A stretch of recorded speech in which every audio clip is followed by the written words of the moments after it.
ಇವತ್ತು sweet corn ಇಂದ 3 ರೀತಿಯಾದಂತಹ ಕಾರ್ನ್ ಚಾಟ್ಸ್ ನ ಯಾವ ರೀತಿಯಾಗಿ ಮನೆಯಲ್ಲೇ ಮಾಡೋದು ಅನ್ನೋದನ್ನ ತಿಳಿಸ್ಕೊಡ್ತಾ ಇದ್ದೀನಿ.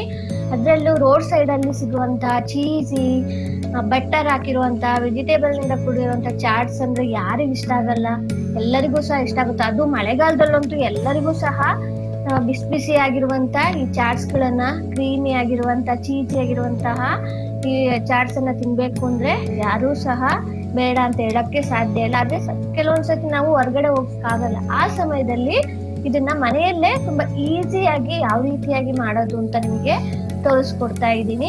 ನಮಸ್ಕಾರ ಸ್ನೇಹಿತರೆ, ನಮ್ಮ ನಿರೀಕ್ಷೆ ಟಿವಿ ಕುಕಿಂಗ್ ಚಾನಲ್ಗೆ ಆತ್ಮೀಯ ಸ್ವಾಗತ. ಇದುವರೆಗೂ ಚಾನಲ್ಗೆ ಸಬ್ಸ್ಕ್ರೈಬ್ ಆಗದೆ ಇರೋರು ದಯವಿಟ್ಟು ಚಾನಲ್ನ ಸಬ್ಸ್ಕ್ರೈಬ್ ಆಗಿ ಪಕ್ಕದಲ್ಲಿರುವಂತ ಬೆಲ್ ಗಂಟೆ ಒತ್ತಿ. ಇದರಿಂದ ನಾವು ಮಾಡುವಂತ ಹೊಸ ರೆಸಿಪಿ ಆದಷ್ಟು ಬೇಗ ನಿಮ್ಮನ್ನ ತಲುಪುತ್ತೆ.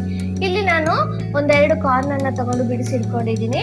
ಅದಕ್ಕೆ ಟೊಮೆಟೊ, ಈರುಳ್ಳಿಯನ್ನ ಸಣ್ಣಗೆ ಹೆಚ್ಚಿಟ್ಕೊಂಡಿದ್ದೀನಿ, ಕ್ಯಾರೆಟ್ ತುರಿಯನ್ನು ಸಹ ತುರಿದಿಟ್ಕೊಂಡಿದ್ದೀನಿ, ಬೆಣ್ಣೆಯನ್ನ ತಗೊಂಡಿದ್ದೀನಿ, ಅಂದ್ರೆ ಇಲ್ಲಿ ಬಟರ್ನ ತಗೊಂಡಿದ್ದೀನಿ. ನಂತರ ಇಲ್ಲಿ ಚಾಟ್ ಮಸಾಲವನ್ನ ತಗೊಂಡಿದ್ದೀನಿ. ನಂತರ ರುಚಿಗೆ ತಕ್ಕಷ್ಟು ಉಪ್ಪನ್ನ ತಗೊಂಡಿದ್ದೀನಿ. ನಂತರ ಇಲ್ಲಿ ನಾನು ರೆಡ್ ಚಿಲ್ಲಿ ಪೌಡರ್ನ ತಗೊಂಡಿದ್ದೀನಿ. ಅದಾದ ನಂತರ ಇಲ್ಲಿ ಬ್ಲಾಕ್ ಸಾಲ್ಟ್ ಅನ್ನು ತಗೊಂಡಿದ್ದೀನಿ. ನಂತರ ಇಲ್ಲಿ ಸ್ವಲ್ಪ ಕೊತ್ತಂಬರಿ ಸೊಪ್ಪು, 1 ನಿಂಬೆ ಹಣ್ಣನ್ನ ತಗೊಂಡಿದ್ದೀನಿ.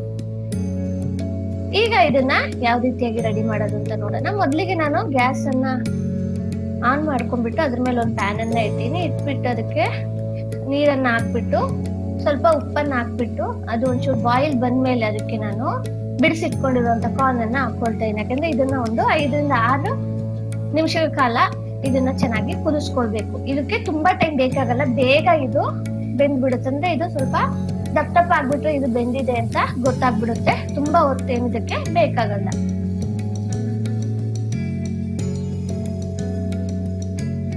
ಒಂದ್ಸತಿ ಈ ರೀತಿಯಾಗಿ ಕ್ಲೀನಾಗಿ ಸೌಟ್ನಲ್ಲಿ ಈ ರೀತಿ ಒಂದ್ಸತಿ ಕ್ಲೀನಾಗಿ ಮಿಕ್ಸ್ ಮಾಡ್ಕೊಳ್ಳಿ. ನೋಡ್ತಾ ಇದ್ದೀರಲ್ಲ, ಆಲ್ರೆಡಿ ಬಾಯಿಲ್ ಬರ್ತಾ ಇದೆ.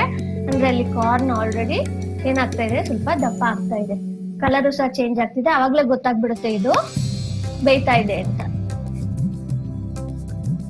ನೋಡ್ತಾ ಇದ್ದೀರಲ್ವಾ?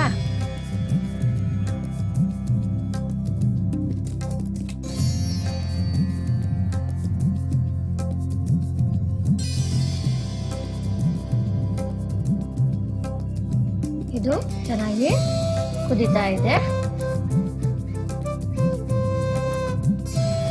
ಈಗ ನಾವು ಇದನ್ನ ಏನ್ ಮಾಡೋದು, ಗ್ಯಾಸ್ ಅನ್ನ ಆಫ್ ಮಾಡ್ಕೊಂಡ್ಬಿಟ್ಟು ಇದನ್ನ ಒಂದು ಸ್ಟೈನರ್ ನ ಇಟ್ಕೊಂಡ್ಬಿಟ್ಟು ಕ್ಲೀನ್ ಆಗಿ ಸೋಸ್ಕೊಳ್ಳೋಣ. ನೋಡ್ತಾ ಇದ್ರಲ್ಲ, ಸ್ಟೈನರ್ ನ ಇಟ್ಕೊಂಡ್ಬಿಟ್ಟು ಕ್ಲೀನ್ ಆಗಿ ಸೋಸ್ಕೊಳ್ಬೇಕು. ಸೋಸ್ಕೊಂಡ್ಬಿಟ್ಟು ಸ್ವಲ್ಪ ತಣ್ಣೀರ್ ಹಾಕೊಂಡು ತಣ್ಣಗೆ ಮಾಡ್ಕೊಳಕ್ಕೆ ಅದನ್ನ ಎತ್ತಿಕ್ಕೋಣ. ನೆಕ್ಸ್ಟ್ ಈಗ ಗ್ಯಾಸ್ ಮೇಲೆ ಒಂದು ಪ್ಯಾನ್ ಅನ್ನ ಇಟ್ಕೊಂಡಿದ್ದೀನಿ, ಗ್ಯಾಸ್ ಅನ್ನ ಆನ್ ಮಾಡ್ಕೊಂಡಿದ್ದೀನಿ. ಪ್ಯಾನ್ ಸ್ವಲ್ಪ ಬಿಸಿ ಆದ್ಮೇಲೆ ನಾನು ಇದಕ್ಕೆ ಏನ್ ಮಾಡ್ತಾ ಇದ್ದೀನಿ, ಕಾರ್ನ್ ಅನ್ನ ಹಾಕೊಳ್ತಾ ಇದ್ದೀನಿ. ಇಲ್ಲಿ 1-2 ಸೌಟಷ್ಟು, ಅಂದ್ರೆ ಒಂದು ದೊಡ್ಡನೇ ಬಟ್ಲು, ಅದ್ರಲ್ಲಿ ನಾನು ಕಾರ್ನ್ ಅನ್ನ ಹಾಕೊಂಡು ಒಂದ್ಸತಿ ಚೆನ್ನಾಗಿ ಲೈಟ್ ಆಗಿ ಫ್ರೈ ಮಾಡ್ಕೊಳ್ತಾ ಇದ್ದೀನಿ.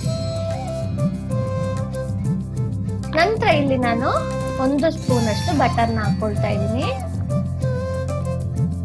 ಬಟರ್ನ ಹಾಕೊಳ್ಳೋದ್ರಿಂದ ಕಾರ್ನು ತುಂಬಾ ಟೇಸ್ಟಿ ಆಗಿರುತ್ತೆ.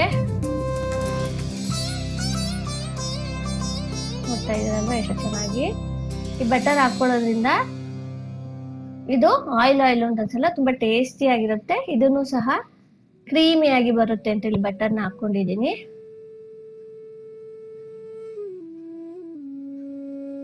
ಈಗ ಇಲ್ಲಿ ನಾನು ಏನ್ ಮಾಡ್ತಾ ಇದೀನಿ, 1/2 ಸ್ಪೂನ್ ಅಷ್ಟು ಚಾಟ್ ಮಸಾಲಾನ ಹಾಕೊಳ್ತಾ ಇದ್ದೀನಿ. ನಂತರ 1/2 ಸ್ಪೂನು ಬ್ಲಾಕ್ ಸಾಲ್ಟ್ ಅನ್ನ ಹಾಕೊಳ್ತಾ ಇದ್ದೀನಿ. ಚೆನ್ನಾಗಿ ಮಿಕ್ಸ್ ಮಾಡ್ಕೊಳ್ಳಿ.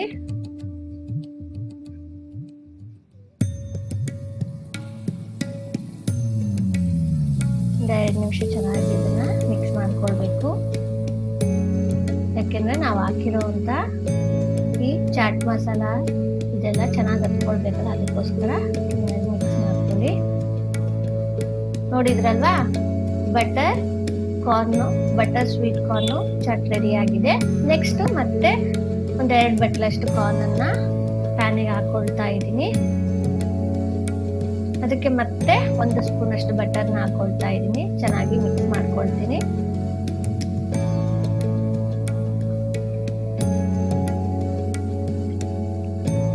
ಈಗ ಇದಕ್ಕೆ ನಾನು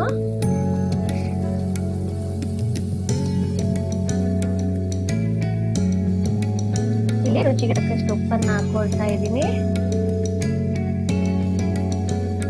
ನಂತರ ಸಣ್ಣಗೆ ಹೆಚ್ಚಿಟ್ಕೊಂಡಿದ್ದಂತ ಟೊಮೆಟೊನ ಹಾಕೊಳ್ತಾ ಇದ್ದೀನಿ. ತುರ್ದಿಟ್ಕೊಂಡಂತ ಕ್ಯಾರೆಟ್ ಅನ್ನು ಹಾಕೊಳ್ತಾ ಇದ್ದೀನಿ. ಸಣ್ಣಗೆ ಹೆಚ್ಚಿಟ್ಕೊಂಡಿದ್ದಂತ ಈರುಳ್ಳಿಯನ್ನು ಸಹ ಹಾಕೊಳ್ತಾ ಇದ್ದೀನಿ.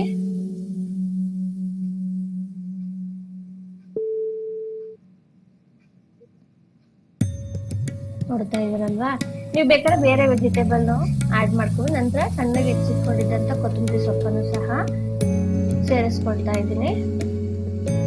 ಈಗ ಇದನ್ನ ಒಂದ್ಸತಿ ಚೆನ್ನಾಗಿ ಮಿಕ್ಸ್ ಮಾಡ್ಕೊಳ್ಳೋಣ. ಯಾಕಂದ್ರೆ ಮೇಲ್ಮೇಲೆ ಎಲ್ಲಾ ಕಡೆ ಚೆನ್ನಾಗಿ ಮಿಕ್ಸ್ ಆಗ್ಬೇಕು. ಅದಕ್ಕೋಸ್ಕರ ಒಂದ್ಸತಿ ಕ್ಲೀನ್ ಆಗಿ ಮಿಕ್ಸ್ ಮಾಡ್ಕೊಂಡು ಒಂದ್ 2 ನಿಮಿಷದ ಕಾಲ ಇದನ್ನ ಚೆನ್ನಾಗಿ ಫ್ರೈ ಮಾಡ್ಕೊಳ್ಬೇಕು. ಯಾಕಂದ್ರೆ ಇದ್ರಲ್ಲಿ ಇರುವಂತ ಹಸಿ ವಾಸನೆ ಹೋಗ್ಬೇಕು. ಅಲ್ಲಿವರೆಗೆ ಒಂಚೂರು ಫ್ರೈ ಮಾಡ್ಕೊಳ್ಳಿ ಅಷ್ಟೇ. ನೋಡ್ತಾ ಇದ್ರಲ್ವಾ, ಈ ರೀತಿ ಫ್ರೈ ಮಾಡ್ಕೊಳ್ಳಿ.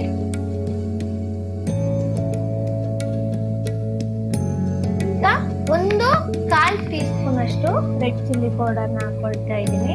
ನಂತರ 1/2 ನಿಂಬೆ ಹಣ್ಣಿನ ರಸವನ್ನ ಇಲ್ಲಿ ನಾನು ಹಾಕೊಂಡು ಮತ್ತೆ ಸರಿ ಚೆನ್ನಾಗಿ ಮಿಕ್ಸ್ ಮಾಡ್ಕೊಳ್ತಾ ಇದ್ದೀನಿ. ಇಲ್ಲಿ ನಾನು ಸ್ವಲ್ಪನೇ ರೆಡ್ ಚಿಲ್ಲಿ ಪೌಡರ್ನ ಯೂಸ್ ಮಾಡ್ಕೊಂಡಿದ್ದೀನಿ. ಯಾಕೆ ಅಂದ್ರೆ ಚಿಕ್ಕ ಮಕ್ಳು ತಿನ್ನೋದಾದ್ರೆ ಸ್ಪೈಸಿ ಸ್ವಲ್ಪ ಕಡಿಮೆ ಇದ್ರೇನೆ ಚಂದ ಅಂತ ನನಗೆ ಸ್ಪೈಸಿಯನ್ನು ಸ್ವಲ್ಪ ಕಡಿಮೆ ಮಾಡ್ಕೊಂಡಿದ್ದೀನಿ. ನಿಮಗೆ ಬೇಕು ಅಂದ್ರೆ ನೀವು ಇನ್ನೊಂದು ಸ್ವಲ್ಪ ಆಡ್ ಮಾಡ್ಕೊಬಹುದು, ಅಥವಾ ಸಣ್ಣಗೆ ಕಟ್ ಮಾಡ್ಕೊಂಡು ನೀವು ಗ್ರೀನ್ ಚಿಲ್ಲಿಯನ್ನು ಹಾಕೊಳ್ಬಹುದು. ನೋಡಿದ್ರಲ್ಲ, vegetable sweet corn recipe ready ಆಗಿದೆ. ಈಗ ನೆಕ್ಸ್ಟ್ 3ನೇದು ಯಾವುದು, ಮಸಾಲಾ ಸ್ವೀಟ್ ಕಾರ್ನ್ ಚಾಟು. ಇಲ್ಲಿ ಮೊದ್ಲಿನಂಗೆ 2 ಕಪ್ ಅಷ್ಟು ಅಂದ್ರೆ 2 ಕಪ್ ಅಷ್ಟು ನಾನು ಇಲ್ಲಿ ಕಾರ್ನ್ ಒಂದು ಪ್ಯಾನಿಗೆ ಹಾಕೊಂಡ್ಬಿಟ್ಟು ಈಗ ಅದಕ್ಕೂ ಸಹ ನಾನು ಏನ್ ಮಾಡ್ತಾ ಇದೀನಿ, 1 ಸ್ಪೂನ್ ಅಷ್ಟು ಬಟರ್ನ ಹಾಕೊಳ್ತಾ ಇದ್ದೀನಿ. ಹಾಕೊಂಡ್ಬಿಟ್ಟು ಚೆನ್ನಾಗಿ ಮಿಕ್ಸ್ ಮಾಡ್ಕೊಳ್ತೀನಿ. ಈ ರೀತಿ ಚೆನ್ನಾಗಿ ಮಿಕ್ಸ್ ಮಾಡ್ಕೊಳ್ತಾ ಇದ್ದೀನಿ.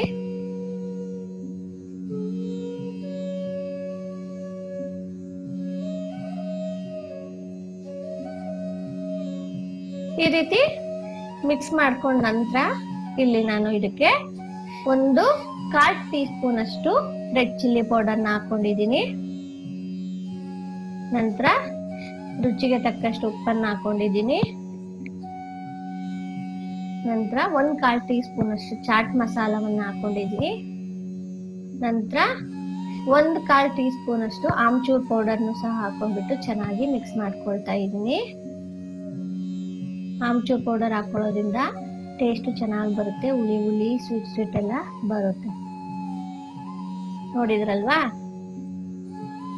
ಈ ಮಸಾಲಾ ಸ್ವೀಟ್ ಕಾರ್ನ್ ಚಾಟ್ ಅದು ಸಹ ರೆಡಿ ಆಗಿದೆ. ಇದನ್ನ ಈಗ ನಾನು 1 ಕಪ್ಗಳಲ್ಲಿ ಸರ್ವ್ ಮಾಡ್ಕೊಂಡಿದ್ದೆ. ಇದು ವೆಜಿಟೇಬಲ್ ಸ್ವೀಟ್ ಕಾರ್ನ್ ಚಾಟ್. ನೋಡಿದ್ರಲ್ಲ ಎಷ್ಟು ಚೆನ್ನಾಗಿ ಕಾಣುತ್ತೆ. ನೋಡ್ತಾ ಇದ್ರೆ ರೋಡ್ ಸೈಡ್ ಅಲ್ಲಿ ಮಾಡ್ತಾರಲ್ಲ, ಸ್ಟ್ರೀಟ್ ಅಲ್ಲಿ ಮಾಡ್ತಾರಲ್ಲ, ಅದೇ ರೀತಿಯಾಗಿ ಕಾಣಿಸ್ತಾ ಇದೆ. ಇದು ಬಟರ್ ಸ್ವೀಟ್ ಕಾರ್ನ್ ಚಾಟ್. ಬರೀ ಬಟರ್ನ ಯೂಸ್ ಮಾಡ್ಕೊಂಡು ಮಾಡಿರುವಂತದ್ದು. ಇದು ಮಸಾಲಾ ಸ್ವೀಟ್ ಕಾರ್ನ್ ಚಾಟ್. ನೋಡ್ತಾ ಇದ್ರೆ ಈಗಲೇ ಬಾಯಲ್ಲಿ ನೀರ್ ಬಂದ್ಬಿಡುತ್ತೆ ಅಲ್ವಾ. ಎಷ್ಟು ಈಸಿಯಾಗಿ ನಾವು ಮನೆಯಲ್ಲೇ ಇದನ್ನ ಮಾಡ್ಕೊಳ್ಬಹುದು ಅಂತ. ಈ ರೆಸಿಪಿ ನಿಮಗೆ ಇಷ್ಟವಾಗಿದ್ರೆ ಒಂದು ಲೈಕ್ ಮಾಡಿ, ಶೇರ್ ಮಾಡಿ. ನಿಮ್ಮ ಈ ಲೈಕ್ ಮತ್ತು ಶೇರ್ಗಳು ನಮಗೆ ಇದೇ ತರಹದ ಹೊಸ ರೆಸಿಪಿಗಳನ್ನ ಮಾಡುವಲ್ಲಿ ನಮ್ಮನ್ನ ಉತ್ತೇಜಿಸುತ್ತೆ. ಸಾಧ್ಯವಾದ್ರೆ ಕಾಮೆಂಟ್ ಸೆಕ್ಷನ್ ಅಲ್ಲಿ ನಿಮ್ಮ ಅನಿಸಿಕೆ ಅಭಿಪ್ರಾಯಗಳನ್ನ ತಿಳಿಸಬಹುದು. ಜೊತೆಗೆ ಕಮೆಂಟ್ ಸೆಕ್ಷನ್ ಅಲ್ಲಿ ನಿಮಗೆ ಇಷ್ಟವಾದಂತ ಯಾವ್ದಾದ್ರು ರೆಸಿಪಿ ಇದ್ರೆ ಅದನ್ನು ಸಹ ತಿಳಿಸಬಹುದು. ನಮ್ಮ ಮುಂದಿನ ರೆಸಿಪಿಗಳಲ್ಲಿ ಅದನ್ನ ಮಾಡಕ್ಕೆ ನಾವು ಪ್ರಯತ್ನ ಪಡ್ತೀವಿ. ಇದುವರೆಗೂ ನಮ್ಮ ಚಾನೆಲ್ ನಲ್ಲಿ 100ಕ್ಕಿಂತ ಹೆಚ್ಚು ರೆಸಿಪಿಗಳನ್ನ ಮಾಡಿದ್ದೀವಿ. ನಿಮ್ಮ ಸಪೋರ್ಟ್ ಸಹ ಸ್ವಲ್ಪ ಮಟ್ಟಿಗೆ ಸಿಕ್ಕಿದೆ. ಇನ್ನೂ ಹೆಚ್ಚಿನ ಸಪೋರ್ಟ್ ಅನ್ನ ನಿಮ್ಮ ಕಡೆಯಿಂದ ನಿರೀಕ್ಷಿಸ್ತಾ ಇದ್ದೀವಿ. ನಮ್ಮ ಚಾನೆಲ್ ನಲ್ಲಿ ಬರುವ ಈ ಎಲ್ಲಾ ರೆಸಿಪಿಗಳನ್ನ ನೋಡಿ ಸಬ್ಸ್ಕ್ರೈಬ್ ಆಗದೆ ಇರೋರು ದಯವಿಟ್ಟು ಸಬ್ಸ್ಕ್ರೈಬ್ ಮಾಡ್ಕೊಳ್ಳಿ. ಜೊತೆಗೆ ನಿಮ್ಮ ಸ್ನೇಹಿತರೊಂದಿಗೂ ಈ ರೆಸಿಪಿಗಳನ್ನ ಶೇರ್ ಮಾಡಿ. ಇದರಿಂದ ನಮಗೆ ಇನ್ನೂ ಹೆಚ್ಚಿನ ಸಪೋರ್ಟ್ ಸಿಕ್ಕಿದಂತಾಗುತ್ತೆ. ಸರಿ ಸ್ನೇಹಿತರೆ, ಇದೇ ರೀತಿಯ ಮತ್ತೊಂದು ರೆಸಿಪಿಯೊಂದಿಗೆ ಮತ್ತೆ ಸಿಗೋಣ. ನಮಸ್ಕಾರ.